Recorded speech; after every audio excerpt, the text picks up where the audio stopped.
பர்திமேயு சுவிசேஷ ஊழியங்கள் வழங்கும் நற்செய்தி நேரம். தேவ செய்தி பாஸ்டர் ஆர். அகஸ்டின்.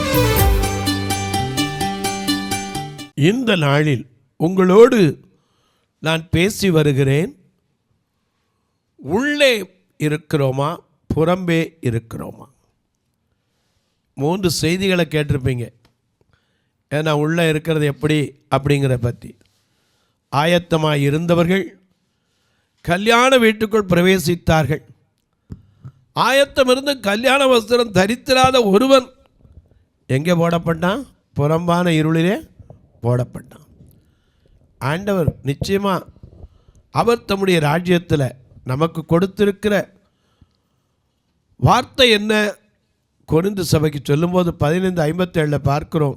நான் ஜெயம் கொண்டு பிதாவினுடைய வலது பாரிசத்தில் உட்கார்ந்தது போல ஜெயம் கொள்ளுகிறவன் எவனோ அவனும் சிங்காசனத்திலே என்னோடு கூட உட்காரும்படிக்கு அருள் செய்வேன். நாம் அங்கே இருக்கமா, வெளியே நிற்க போகிறோமா? ஆண்டவர் கொண்டு போய் எப்படியாவது நம்மளை வைக்கணும்னு தான் பார்க்குறார். ஆனால் வச்ச பிறகு நம்முடைய நிலைமை எப்படி இருக்கும்? வேதத்தில் பாருங்கள், ஒரே ஒரு சின்ன காரியத்தை உங்களுக்கு சொல்லி நான் ஜெபிக்க போகிறேன். உன்னுடைய வேதாகமத்தை எங்கே இருந்தாலும் தயவு செய்து தேடி கையில் எடுத்து உன்னத பாட்டின் புஸ்தகம் 5ஆம் அதிகாரம் 2வது 3வது வசனத்தை கையில் திருப்பி எடுத்து வச்சுக்கிறீங்களா? உன்னத பாட்டின் புஸ்தகம் 5ஆம் அதிகாரம் 2வது 3வது வசனத்தை எல்லாரும் தெரிஞ்ச படுமா? இப்போ அது எடுக்கிற வரைக்கும் எங்கே தேடுமே நான், எங்கே தேடுமே, எங்கே தேடுமே நான், எங்கே தேடுமே, நேச நேசுவை நான் எங்கே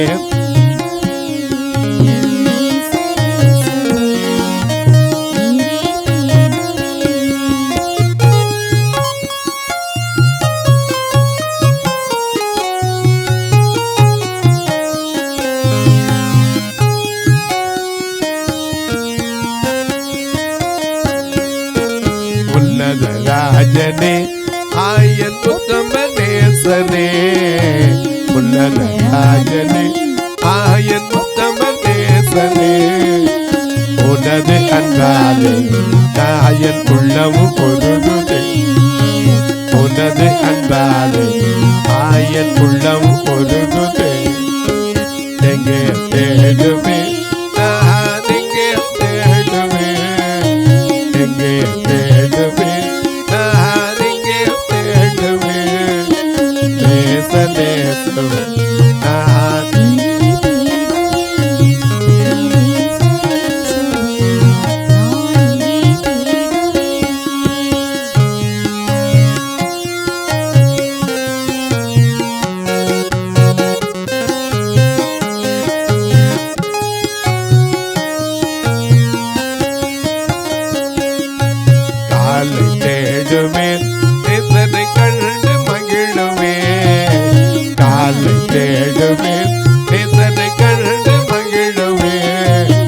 கருத்தாய் பாடுவே நேசரின் காவல் நான், கருத்தாய் பாடுவே நேசரின் காவல் நான், எங்கே தேடுவே நான், எங்கே தேடுவே, நேச நேசுவை நான் தேடுவே.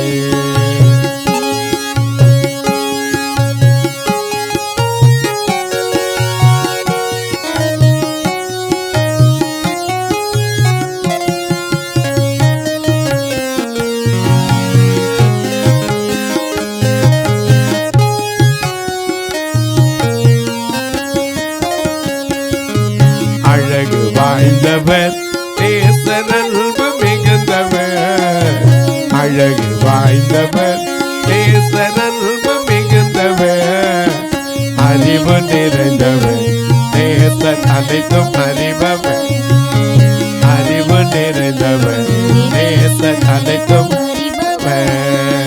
காட்டு மன மரங்களுள் தேச கிச்சிலி மனம் போலும். காட்டு மரங்களுள் தேச கிச்சிலி மனம் போலும். கமழும் மரங்களுள் தேச நில்வதை கமழும் மரங்களுள் தேச நில்வதை எங்கே தேடுவேன் நான் எங்கே தேடுவேன்.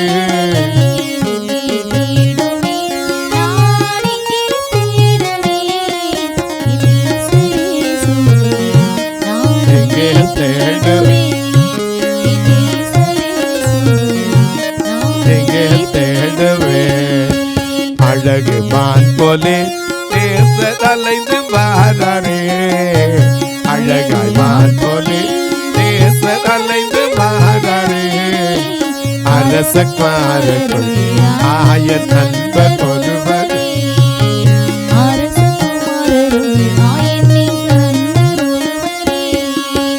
எங்கே தேடுவேன் நான் எங்கே தேடுவேன்.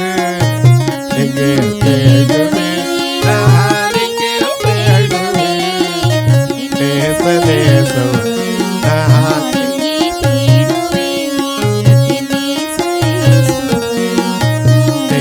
தேடுவேன். இப்படி பாடின ஒரு பெண் யாரு? சூலமத்தி. ஆனா அவள் ஒரு காலத்துல எப்படி இருந்தா? வெளியே கிடந்தா. ஆத்தும நேசரை பார்த்து கேட்டா. உன்னத பாட்டின் புஸ்தகம் 1 அதிகாரம் 7வது 8வது வசனத்தை. என் ஆத்தும நேசரே, என் ஆத்தும நேசரே, உமது மந்தையை எங்கே மேய்த்து உமது மந்தையை எங்கே மேய்த்து அதை மத்தியானத்தில் அது மத்தியானத்தில் எங்கே மடக்குவீர்? எனக்கு சொல்லும். எனக்கு சொல்லும். இப்படி கேட்டவ. அது மட்டுமல்ல, ஒரு காலத்துல எப்படி இருந்தவ? உன்னத பாட்டின் புஸ்தகம் அதே 1 அதிகாரம் 5ஆம் 6ஆம் வசனத்தை வாசிக்க. எருசலேமின் குமாரத்திகளே, எருசலேமின் குமாரத்திகளே, கேதாரின் கூடாரங்களைப் போலவும் சாலமோனின் திரைகளைப் போலவும் நான் கருப்பாய் இருந்தாலும் அழகா இருக்கிறேன். அவளை தன்னைத்தானே சொல்லிக்கிட்டா. கருப்பாய் ஏன் ஆனே அப்படின்னு அந்த கருப்பாய் காரணத்தையும் சொல்றா. ஏன் சொல்றா பாருங்க. நான் கருப்பாய் இருந்தாலும் அழகாய் இருக்கிறேன். நான் கருப்பாய் இருக்கிறேன் என்று என்ன கருப்பாயின்னு பார்த்துடாதீங்க. ஏன்னா கருப்பாய் ஆனதுக்கு ஒரு காரணம் உண்டு. என் தாயின் பிள்ளைகள் வெயில் என் மேற்பட்டது. வெயில் முதலாவது என்னது? பட்டது. என் தாயின் பிள்ளை. அது மட்டுமல்ல, வெயில் ஏன் படுவதற்கு காரணம்? உன்னத பாட்டிலே வாசிக்கும் போது இந்த சூலமத்திக்கு தாய் ஒன்று தகப்பன் வேறு. ஏன்னா இவருடைய சகோதரெல்லாம் இன்னொருத்தருக்கு இவன் ஒருத்திக்கு. ஆகையினால இவன் சொல்றா, என் தாயின் பிள்ளைகள் என் மேல் கோபமாயிருந்து என்னை திராட்சை தோட்டங்களுக்கு காவற்காரியாக வைத்தார்கள். நான் என் சொந்த தோட்டத்தை கூட காக்கல. என் ஆத்துமனேசரே, உமது மந்தையை எங்கே மேய்த்து அதை மத்தியானத்தில் எங்கே மடக்குகிறீர்? எனக்கு சொல்லும். உமது தோழரின் மந்தைகள் அருகே அலைந்து திரியவளைப் போல நான் இருக்க வேண்டியது என்ன? இப்படி கிடந்தவளை போய் தேடி மாறு வேடத்தில் வந்த மன்னன் சாலமோன் அன்றைக்கு அவள் மேல் மையல் கொண்டு அவளை கொண்டுட்டு போய் விருந்து சாலைக்குள் வைத்து விட்டான். இந்த கருப்பாய் இருந்த வாழ்க்கையை மறந்துட்டான். உள்ளே போய் உட்கார்ந்த உடனே தனக்குள்ள மேட்டிமை வந்துருச்சு. இன்னைக்கு அநேக நேரங்களில் ஆண்டவருக்குள்ளே வந்துட்டோம்னா நமக்கு மேட்டிமை வரக்கூடாது. இன்னும் தான் தாழ்மை வரணும். ஏன்னா அவருக்குள்ளே நாம் வளர்கிறோம் என்பது அதுதான் அனுபவம். என்னிடத்தில் கற்றுக்கொள்ளுங்கள்னு இயேசு சொன்னார். அவரிடத்துல என்ன கற்றுக்கொள்ளணும்? நான் தாழ்மையும் மனத்தாழ்மையும் சாந்தமும். அந்த மனத்தாழ்மையை நம்ம கற்றுக்கொண்டிருக்கிறோமா?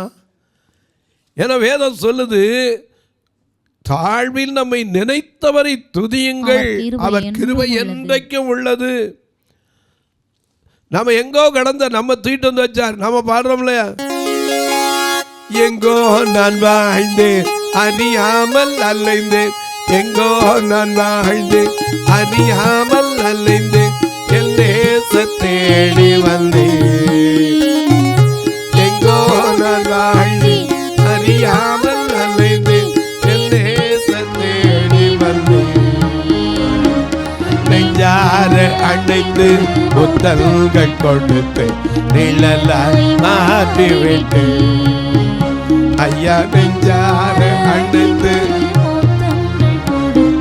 நிழலாய் மாற்றிவிட்டு அப்பா நன்றி, உமக்கு நன்றி, அப்பா நன்றி, உமக்கு நன்றி, அப்பா பிதாவே அன்பான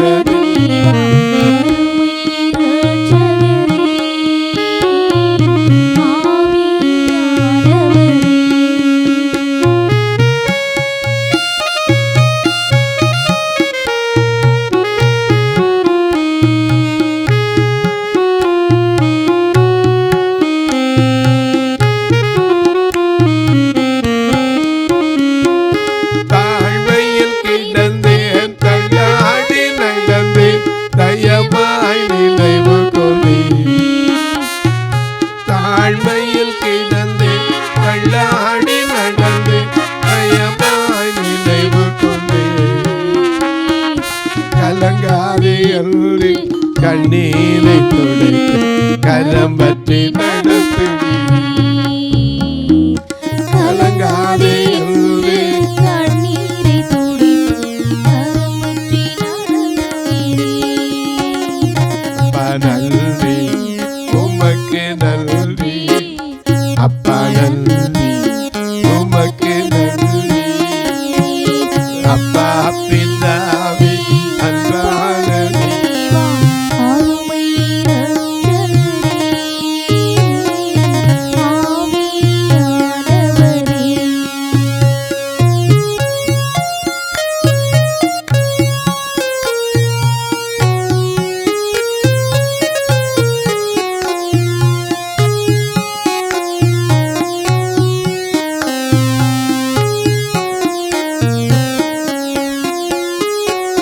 பொழையான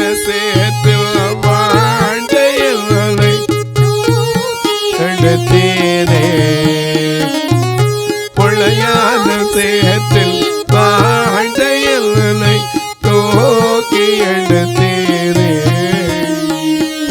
கல்வாரி ரத்தம் எனக்காக கழுவி அணைத்தீரே. ஐயா, கல்வாரி ரத்தம் எனக்காக கழுவி அணைத்தீரே. நன்றி, உமக்கு நன்றி, அப்பா நன்றி, உமக்கு நன்றி, அப்பா பிதாவே அன்பான அருமை ரட்சகரே ஆவி ஞானவரே. எல்லாம் கவனிங்க. எங்கோ கிடந்தவன், மந்தைக்கு பின்னாடி கிடந்தவன், கருப்பா இருந்தவன், தன் சகோதரர்களே நேசிக்காம திராட்சை தோட்டத்துக்கு காவலாக வைக்கப்பட்டவன். அது சொந்த தோட்டத்து இல்லை. வெயில் மழை, யாக்கோபு சொல்லானே, வெயில் என்னை பட்சித்தது, பனி எனக்கு ராத்திரியில் எத்தனை நாள் தூக்கமே இல்லை. அப்படி மந்தையை காக்கிற ஒரு சூழ்நிலை. ஏன்னா யாக்கோபுக்கு தான் அது தெரியும். ஏன்னா அவர் எப்போ என்ன செய்கிறாரு, லாபானுக்காக எங்கே தான் உட்காந்துருப்பார், மந்தையில் தான். வீட்டுக்காரியை கூட்டு பேசுனா கூட சரி, ராகேலை லேயாளை மந்தை இடத்துல வரவழைத்தான் சொல்லுவார். உங்கள் அப்பா மகன் முந்தின நாள் இந்த மாதிரி இன்றைக்கி இல்லையே அப்படின்னு அப்போ கூட கருத்து சொல்லுவார். எனக்கு கண்பாருடைய தோட்டத்தில் கிடக்கிறவங்களுடைய நிலைமை கொஞ்சம் யோசிச்சு பாருங்கள். ரொம்ப அழகாக இருப்பாங்க. ஆனால் இப்போ சொல்ல, நான் கருப்பாக தான் இருந்தேன், கருப்பாகி தான். அந்த கருப்பாக இருந்த எண்ணெய் கொண்டு வந்து பெர்ஃப்யூமெல்லாம் போட்டு நல்ல ஆடையை கொடுத்து உன்னை அலங்கரித்த தேவன் நம்மளை கொண்டாந்து அலங்கரிக்கிறார். அப்படி அப்படி அலங்கரிக்கும் போது நாம் உள்ளே இருக்கிறோமா வெளியே இருக்கிறோமா, நம்முடைய இருதயம் எங்கே இருக்குது? இவர் கொண்டு வந்து வச்சுட்டு ஒரு நாள் இவள் தேடி வருகிறார். தேடி வந்து கூப்பிடுறார். உன்னத பாட்டின் புஸ்தகம் 5ஆம் அதிகாரம் 1 வசனத்தை, என் சகோதரியே. எப்படி கூப்பிடுறாரு? என் சகோதரியே, என் மணவாளியே, என் மணவாளியே, நான் என் தோட்டத்தில் வந்தேன், நான் என் தோட்டத்தில் வந்தேன், என் வெள்ளை போலத்தையும் கந்த வர்க்கத்தையும் சேர்த்தேன், என் தேன்கூட்டை தேனோடு புசித்தேன், என் திராட்சரசத்தை என் பாலோடும் குடித்தேன். சிநேகிதரே புசியுங்கள், பிரியமானவர்களே குடியுங்கள், பூர்த்தியாய் குடியுங்கள், நான் நித்திரை பண்ணினேன். ஆனா இவ என்ன சொல்லிக்கிட்டு இருக்கா? நான் நித்திரை பண்ணினேன். ஒரு காலத்தில் தூங்க இடம் இல்லாமல் இருந்தோம். இன்னைக்கு மேன்மை வரும்போது நாம் எப்படி இருக்கிறோம்? ஆண்டவருக்குள்ளே இருக்கமா வெளியே இருக்கமா? கொஞ்சம் யோசிச்சு பாருங்க. ஒன்றுமே இல்லாத போது ஆண்டவர் ஆண்டவர் ஆண்டவரேம்போம். அதுக்கப்புறம் கொஞ்சம் வந்துருச்சுன்னா நாம் எங்கே இருக்கிறோம்? நம்முடைய நினைவு எங்கே இருக்குது? ஆலயத்துக்குள்ளே இருக்கா வெளியே இருக்கா? அவருக்குள்ளே இருக்கா வெளியே இருக்கா? ஆராய்ந்து பாருங்க. இந்த புதிய வருஷத்தில் வந்திருக்கீங்க, நம்முடைய நினைவு எங்கே இருக்கிறது? நம்முடைய நிலைமை எப்போ மறக்கூடாது. எங்கோ கிடந்த நம்மை, சொல்லப்போனால் 2 பேர் 2:22 வாசிக்கிறபடி கழுவப்பட்ட பன்றி. அருமையான வார்த்தை. 2 பேர் 2:22 வாசிக்கிறோம். நாய் தான் கக்கினதை தின்னவும் கழுவப்பட்ட பன்றி சேற்றிலே உருளவும் திரும்பினது என்று சொல்லப்பட்ட மெய்யான பழமொழியின்படி அந்த பழமொழி தான் நமக்கு சரியா இருக்கு. எங்கோ கடந்த நம்ம தூக்கிட்டு வந்து உட்கார வச்சார். நம்ம பாடுறோம் இல்லையா? எல்லாத்துக்கும் பன்றி போல் சேற்றில் போனே நன்றி இல்லாமல்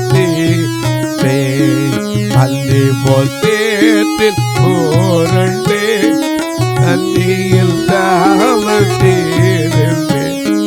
கரத்தாலாசி பதித்தி பரத்தால படைத்தி கரத்தாலாசி பதித்தி பரத்தால படைத்தி உங்கத்தமே சுத்தம் செய்யுமே உலகமே என் பாதமே உலகமே என் பாதமே. 1 கொரிந்தியர் 6:11 வாசிங்க பார்க்கலாம். 1 கொரிந்தியர் 6ஆம் அதிகாரம் 11ஆம் வசனம். உங்களில் சிலர் இப்படிப்பட்டவர்களாய் இருந்தீர்கள். சரி, ஆயினும் எப்படிப்பட்டவர்களா? அநியாயக்காரர், பன்னிகளை போல கிடந்தோம், புறம்பை கிடந்தோம், ஒண்ணுக்கு உதவாத எங்கோ வாழ்ந்தோம். இப்படிப்பட்டவர்களா இருந்தீர்கள். ஆயினும் கர்த்தராகிய இயேசுவின் நாமத்தினாலும் கர்த்தராகிய இயேசு கிறிஸ்துவின் நாமத்தினாலும் நமது தேவனுடைய ஆவியினாலும் கழுவப்பட்டீர்கள், பரிசுத்தமாக்கப்பட்டோம், நீதிமான்களாக்கப்பட்டோம். 2 கொரிந்தியர் 7ஆம் அதிகாரம் 10ஆம் வசனத்தையும் வாசிங்க பார்க்கலாம். மிக அழகா நமக்கு தேவனுக்கேற்ற துக்கம் பின்பு மனஸ்தாபப்படுகிறதற்கு இடமில்லாமல் ரட்சிப்புக்கு ஏதுவான மனம் திரும்புதலை உண்டாக்குவதற்கு. நம்மளை இப்போ ரட்சிக்கப்பட்ட பிறகு எப்படி இருக்கிறோம்? உள்ள இருக்கமா வெளியே இருக்கமா? அதான் பிரச்சனை. உள்ள இருக்கமா? எங்கோ கடந்த நம்மை ரட்சித்தார். வேதம் சொல்லுது, இது உங்களால் உண்டானதல்ல, தேவனுடைய ஈவு. அந்த ஈவை பெற்றிருக்கிறோம். ஹல்லேலூயா. அப்படி பெற்றிருக்கிற நாம் எங்கே இருக்கிறோம்? ஆதாம போல இருக்க வேண்டிய இடத்த விட்டுட்டு போய் ஒளிஞ்சுக்கிட்டு இருக்கோமா? ஆதாம நல்லா கொண்டு எங்கே தான் வச்சாரு? தோட்டத்தில் வச்சார், தேவனுடைய தோட்டத்தில் வச்சார். ஆனால் அவன் என்ன செய்தான்? வேற சத்தத்துக்கு செவி கொடுத்து செய்யக்கூடாத செஞ்சு செடிக்குள்ளே ஒளிஞ்சுக்கிட்டு இருந்தான். அப்போ தான் ஆண்டவர் கேட்டார் ஆதியாகமம் 3:9, ஆதாமே நீ எங்கே இருக்கிறாய்? இன்னைக்கு நிறையா பேருக்கு அதுதான் பிரச்சனை. முன்னாடி ஒரு செய்தியை கொடுத்துருக்கேன், எங்கே இருக்க கேட்டாலே கோபம் வரும். பழைய செய்தியெல்லாம் நீங்கள் கேட்டு பாருங்கள், தெரியும். ஒவ்வொரு காரியத்தையும் சொல்லிட்டு தான் வந்துருப்பேன். ஆதாமே நீ எங்கே இருக்கிறாய்? நாம் எங்கே இருக்கிறோம்? ஆராய்ந்து பாருங்கள். எனக்கு அன்பான அநேக நேரங்களில் இதுதான் நம்ம பிரச்சனையே. இருக்க வேண்டிய இடத்துல இருக்கிற விதமாக இருந்தால் இருக்கிறதெல்லாம் கரெக்டாக இருக்கும். இன்றைக்கி படிக்கிறவங்களே படிக்கிறத மட்டும் படிக்கணும். ஆனால் படிக்கிறத விட்டுட்டு என்னென்னமோ செய்கிறாங்க, கடைசியில் அந்த பாடத்தை விட்டுறாங்க. எனக்கு அன்பானவர்களே, கொண்டு போய் எத்தனையோ பேருக்கு இந்த பாக்கியம் கிடைக்கல. நான் பிள்ளைகளுக்கு பள்ளிக்கூடத்துக்கு போகும்போது தான் நான் பிரசங்கம் பண்ணேன். எத்தனையோ பிள்ளைங்க ரோட்டில் கிடக்குமா, எத்தனையோ பிள்ளைய கல்விக்கு ஏங்கி இருக்கான கிடைக்கல. இப்போ சொல்கிறாங்க, ஐயோ அந்த காலத்தில் எங்களெல்லாம் படிக்க வைக்காமல் போயிட்டாங்களே. இன்றைக்கு உங்களுக்கு இந்த கிருபையை கர்த்தர் கொடுத்துருக்கிறார். அப்போ நீங்கள் உள்ளே இருக்கும்போது எப்படி இருக்கணும்? அந்த அன்பை நினைக்கிறோமா? அநேக நேரங்களில் நம்ம பாடுறோம், என்ன பாடுறோம்? உம்மை நினைக்கும் போதெல்லாம் நன்றி பெருகுதையா. உம்மை நினைக்கும் போதெல்லாம் மகிழுதையா.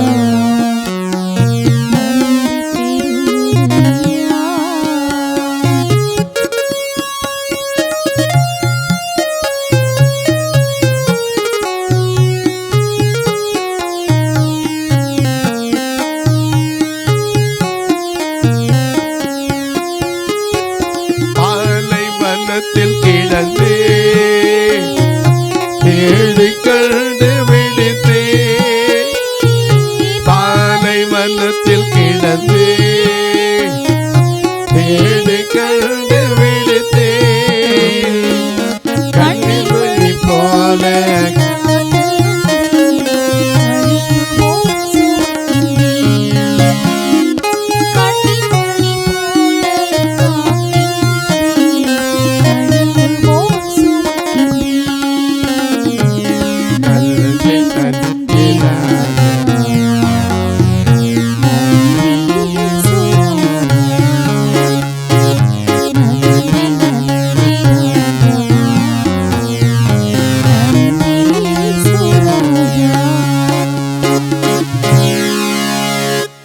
ஆண்டவர் நினைக்கும் போது கொஞ்சம் யோசிச்சு பாருங்க. இந்த உன்னம பாட்டில் மந்தையில் கிடந்தவ, கருப்பாக இருந்தவ, இவளை கொண்டுட்டு போய் விருந்து சாலையில் வச்ச போது அவர் போய் கெஞ்சி நிற்கிறார். என் சகோதரியே, என் பிரியமே, என் புறாவே, என் உத்தமியே, என் மணவாளியே, கதவை தர. தொலைக்காட்சியில் பார்க்கிற என் அன்பு மக்களே, உள்ளே இருக்கும்போது ஆண்டவருடைய சத்தத்தை கேட்குறோமா? அவர் எங்கே நிற்கிறார்? நாம் உள்ளே இருக்கோம், ஆனால் அவர் வெளியே தான் இருக்கிறார். இன்னும் இதோ வாசற்படியில் நின்று தட்டுகிறேன். ஒருவன் என் சத்தத்தை கேட்டு கதவை திறந்தால் நான் அவனோட போஜனம் பண்ணுவேன். ஆண்டவர் ஆயத்தமாக இருக்கார் நம்ம கூட சாப்பிட்றதுக்கு. நாம் அவர் பந்திக்கு ஆயத்தமா? தொலைக்காட்சியில் பார்க்கிறவர்களே, இந்த நிகழ்ச்சியை நாள்தோறும் பார்க்குறீங்க, கேட்குறீங்க, பரவசம் அடைகிறீங்க, ரொம்ப நல்லது. கேட்குறதோடு விட்டுறாமல் ஒரு வார்த்தை ஜெபம் பண்ணுறீங்களா? இது தொடர்ந்து வரணும், அதற்கான தேவைகள் சந்திக்கப்படணும். ஒரு நாள் நிகழ்ச்சி வரணும்னா 5000 ரூபா செலவழிக்கணும். சாதாரண காரியம் இல்லை. 5000 ரூபா செலவழிச்சு தான் வரும். எத்தனையோ நீங்கள் நிறைய டிவிகளில் வருது, எதில் பார்க்குறீங்கன்னு எனக்கு தெரியாது. கர்த்தர் உங்களை ஏவினால் ஒரு நாள் நிகழ்ச்சியை தாங்கலாம். அப்படி தாங்கிறதுனால என்னையா பிரயோஜனம்ங்க? எங்கள் போட்டா போடுவீங்களாம்பிங்க. உங்கள் போட்டா நானே பார்க்க முடியாது. போட்டா போடுவேன்னு சொல்ல மாட்டேன். உங்களுக்காக ஜெபிப்பேன், உங்கள் பிள்ளைகளுக்காக ஜெபிப்பேன், உங்கள் குடும்பத்துக்காக ஜெபிப்பேன்.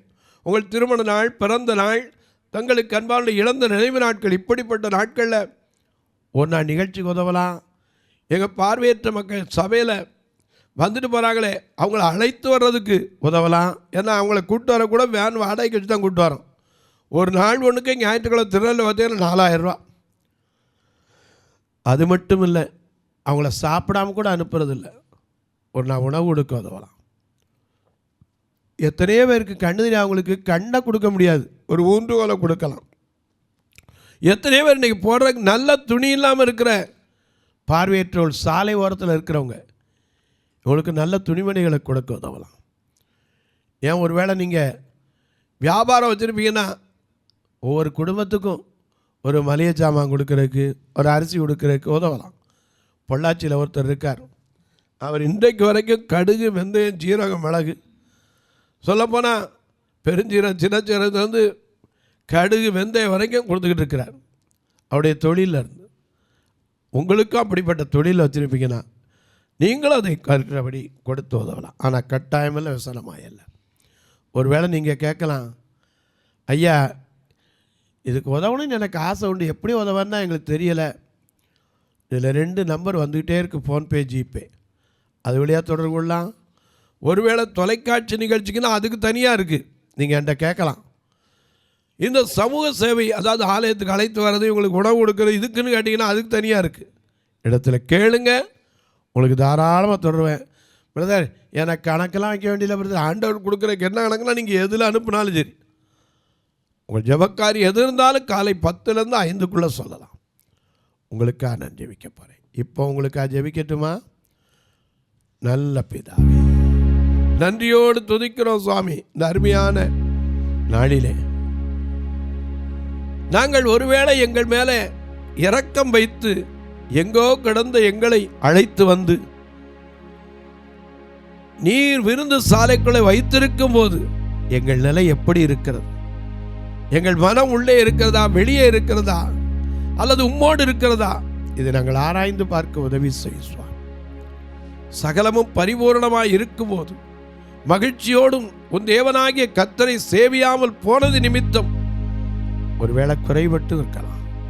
இந்த புதிய வருஷத்தில் எங்களை நாங்கள் ஆராய்ந்து பார்ப்பதற்கு நாங்கள் உள்ளே இருக்கிறோமா, ஆண்டவருக்குள்ளா வெளியவா, இதை ஆராய்ந்து பார்க்க எங்களோடு பேசுகிறேன். கேட்கிற ஒவ்வொருவருக்காய் ஜெபிக்கிறேன். ஒவ்வொரு பெரியோர் சிறியோர் பிள்ளைகளுக்காய் ஜெபிக்கிறேன். பிறந்த நாளை, திருமண நாளை நினைவு கூறுகிற மக்களுக்காய் ஜெபிக்கிறேன். வியாதி படுக்கையில் இருப்போருக்காய் ஜெபிக்கிறேன். தீய பழக்கங்களுக்கு அடிமையாகி அதிலிருந்து விட முடியாமல் கண்ணீர் வடிக்கிற மக்களுக்காய் ஜெபிக்கிறேன். பிரிந்திருக்கிற குடும்பங்களுக்காய் ஜெபிக்கிறேன். குழந்தை பாக்கியம் இல்லாத சகோதரிகளுக்காய் ஜெபிக்கிறேன். இனிமே இந்த வியாதிக்கு தீர்க்கவே மருந்தில்லைன்னு சொல்லி மருத்துவர் சொல்லிட்டாங்களே கவலைப்படுகிற உங்களுக்காய் ஜெபிக்கிறேன். சுகம் தரும் தெய்வன் ஒருவர் இருக்கிறார். அவர் உங்களை சுகப்படுத்துவார், ஆரோக்கியம் தருவார், சௌக்கியத்தை தருவார், குணமாக்குவார், பரிபூரண சமாதானத்தை வெளிப்படுத்துவார். இயேசு கிறிஸ்துவின் ஈடு இணையற்ற வல்லமையுள்ள நாமத்தில் ஜெபிக்கிறேன் நல்ல பிதாவே, ஆமென். சபை ஆராதனை ஞாயிறு காலை 10 மணி முதல் 12 மணி வரை. இடம் பர்திமேயு சுவிசேஷ ஆலயம், அன்னை சத்யா நகர், இளமனூர் அஞ்சல், சக்கிமங்கலம் வழி, மதுரை மாவட்டம். பின்கோட் 625201 மற்றும் பர்திமேயு சுவிசேஷ ஜெப வீடு, flat number 107, Eden garden, Muthur, Tirunelveli. Pin code 627011. சிறப்பு உபவாச கூட்டம் ஒவ்வொரு மாதமும் 2வது சனிக்கிழமை காலை 10 மணி முதல் 1 மணி வரை நாகர்கோவில் YMCA ஹாலில் வைத்து நடைபெறுகிறது. மற்றும் ஒவ்வொரு மாதமும் 4வது சனிக்கிழமை காலை 10 மணி முதல் 1 மணி வரை திருநெல்வேலி புதிய பேருந்து நிலையம் அருகில் உள்ள கிரேஸ் ஹாலில் வைத்து நடைபெறுகிறது. எங்கள் எல்லா ஆராதனைகளிலும் கலந்து கொண்டு தேவனை மகிமைப்படுத்த அன்பாய் அழைக்கிறோம். உங்கள் உதாரத்துவமான காணிக்கைகளினால் இவ்வூழியத்தை தாங்க விரும்பினால் R Augustine, account number 5021364331, IFSC code IDIB 000B066, Indian bank, BP Kulam, Madurai. GPay number 9842181917, BGM ministries மற்றும் 9442559772, பிளைண்ட் மினிஸ்ட்ரீஸ் அகஸ்டின். உங்கள் தொடர்புக்கு பாஸ்டர் ஆர் அகஸ்டின், பர்திமேயு சுவிசேஷ ஊழியங்கள், நாகமலை, புதுக்கோட்டை, மதுரை 625019. தொலைபேசி எண்கள் 9842181917 மற்றும் 9442559772. கர்த்தர் தாமே உங்களை ஆசீர்வதிப்பாராக.